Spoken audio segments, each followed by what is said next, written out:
Farmer federal minister Fawad Chaudhry हमें join कर रहे हैं। Thank you so much Fawad sahab for being on the program. So हम कह सकते हैं कि ये बयानिया पार्टी का ही है 9 मई की मजम्मत करना।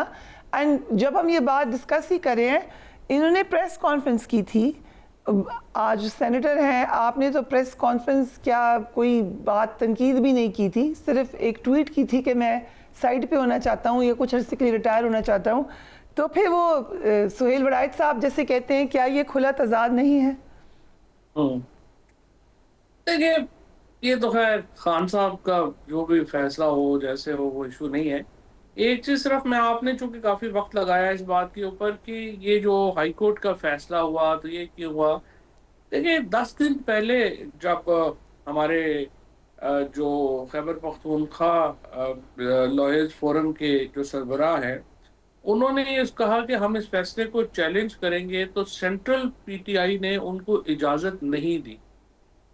उसके बाद हलफ ना लेना जो है, उसकी सवाए इसके कि कारकुनों को थोड़ी तसल्ली दे दे, और तो उसका कोई मकसद नहीं था।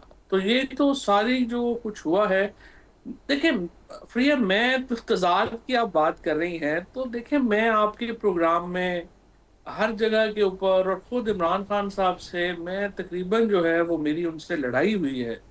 उनसे जो है वो मैंने हर तरह ये बात कही है कि ये देखें आप, क्या ये कहते हैं कि हम बाकी जमातों से बात नहीं करेंगे।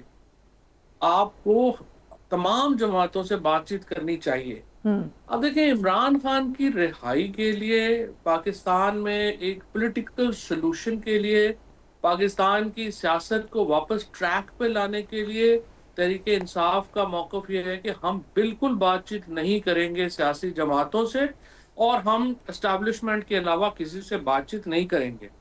लेकिन जब सेनेट के इलेक्शन होते हैं तो उम्मीदवार जिताने के लिए पूरी तरीके इंसाफ की लीडरशिप जो है वो जमीयत उलमा इस्लाम के ड्राइंग रूम के बाहर, पाकिस्तान पीपल्स पार्टी के ड्राइंग रूम के बाहर, नून लीग के ड्राइंग रूम के बाहर हाथ बांध कर जो है वो खड़ी है। मुझे तो इस तजाद की समझ नहीं आती कि आप, हम इमरान खान की रिहाई के लिए, बुशरा बीबी की रिहाई के लिए, इजाज चौधरी, महमूद रशीद, शाह महमूद कुरैशी, यास्मीन राशिद, उमर चीमा, और जो सैकड़ों पॉलिटिकल वर्कर्स हैं जिनको अब फिर बेचारों को 9 मई में कैद का सामना है, उनकी बात करने को हम कहते हैं कि नहीं, ये तो डील हो जाएगी और ये तो बड़ा ज्यादती हो जाएगी अगर हमने बातचीत की, और मुल्क की सियासत में टेम्परेचर नीचे लाने के लिए अगर हमने इकदाम किए। लेकिन जब सेनेट की सीटें आती हैं तो आप सारे के सारे ये जो आप है वो सही वहां कह पे रहे हैं, ये उससे भी ज्यादा खुला तजाद है जो मैंने डिस्कस किया। ये तो वाजे तो आपने नजर आया। बट आपको लग क्या मेरी रहा है तो कि सच्ची केपी बात है, सेनेट में जो समझ से ही इलेक्शन हुआ बाहर। है आज, जैसे भी ये इससे पीटीआई मजबूत हुई है या कमजोर हुई है?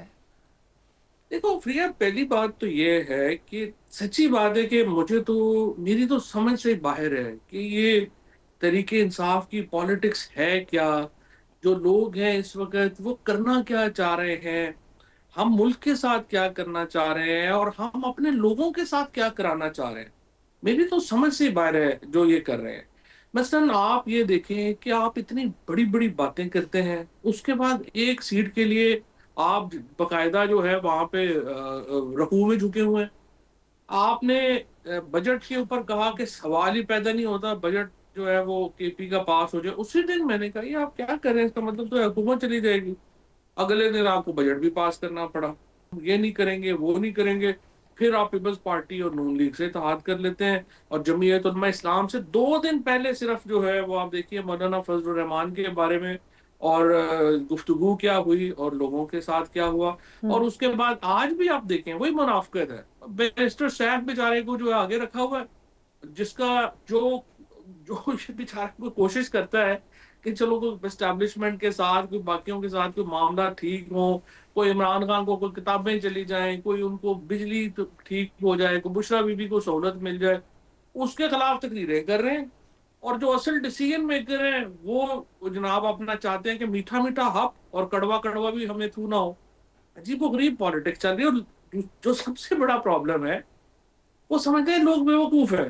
फरियाद रीस को कैसे पता चलेगा, मीडिया में लोगों को क्या पता है, आम पीटीआई का वर्कर जो है वो तो है ही बेवकूफ, उसको क्या पता है। इस तरह थोड़ा ही होता है।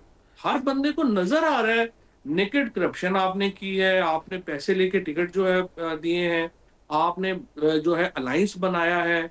तो और उसके बाद देखिए, personally if you ask me, greater public good के लिए पॉलिटिकल पार्टीज का अलायंस होना, पॉलिटिकल पार्टीज के साथ बातचीत करना, टेम्परेचर नीचे लाना, बिल्कुल मुझे एतराज नहीं है, राइट। 100% होना चाहिए। लेकिन आपने जो किया है, हमें इस पे तो बंदा शर्मिंदा ही हो सकता है, क्या कर सकते हैं। आपने एक ट्वीट किया है कि हुक्मरानों ने एमपी पर जोर लगाने के बजाय तहरीक इंसाफ ही से अपने ही लोगों को टिकट दिलवा दी क्योंकि ये ज़्यादा आसान था। अब तहरीक इंसाफ के 6 सेनेटर्स मुंतखब हुए हैं, वो नाम मैंने बताए हैं अभी। आपको कौन लग रहा है कि हुक्मरान के नुमाइंदे हैं ये? नहीं, ये मैंने नहीं कहा था। मैंने ये कहा कि पहले ये होता था कि जो एमपीएज है ना, उनको डायरेक्ट इन्वेस्टमेंट करते थे उम्मीदवार। फिर पॉलिटिकल पार्टीज ने ये सोचा कि ये तो हम जो लीडरशिप है, उन्होंने कहा हम तो बाईपास ही हो जाते हैं और ये डायरेक्टली जो है वो एमपीएस जो है वो उसमें खरीदे जाते हैं। तो फिर उन्होंने ये फॉर्मूला बनाया कि इस पे इसको आप छोड़ें, पॉलिटिकल पार्टीज की लीडरशिप ही आपस में जो है वो डील कर लिया करे। तो अब आप देखें कि जो ट्रेंड है ना वो ये है कि वो एमपीएस को नहीं छोड़ते, पॉलिटिकल पार्टीज आपस में डील कर लेती हैं और कह देती हैं कि इतने इतने हो गए, और ज्यादातर बिला मुकाबला हो जाता है। सो यू थिंक कि ये सही बात नहीं है तरीका? इससे हॉर्स ट्रेडिंग रुक नहीं गई?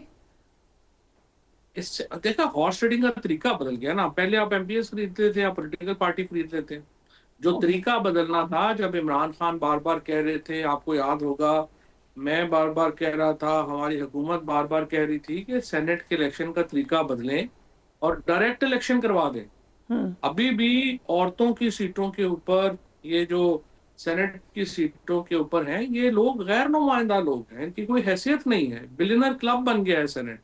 जिस किस्म के एलिगेशन शाहिद खान अब्बासी साहब ने उस दिन टीवी में कहा, 70 करोड़ रुपया लगता है सेनेटर बनने में, और वो बिल्कुल सही बात कर रहे हैं।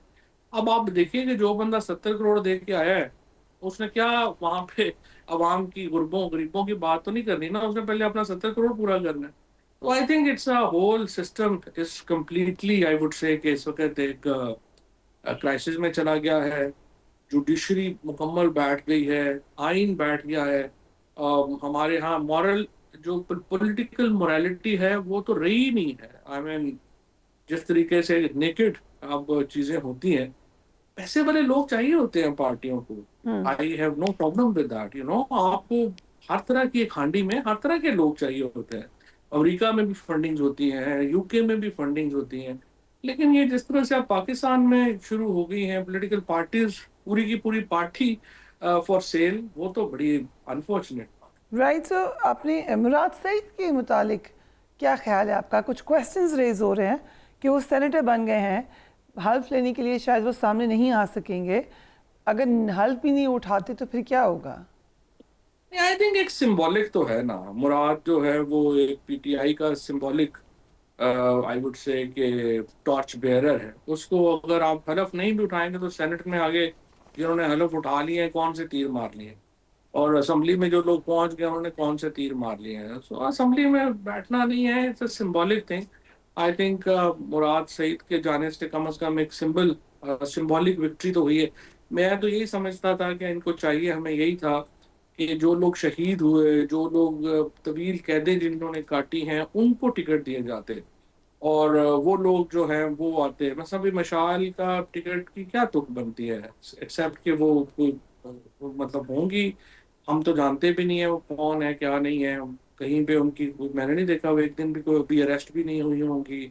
उसके मुकाबले में वहां पे खवातीन हैं जो तवील अरसे से तरीके इंसाफ से वाबस्ता है।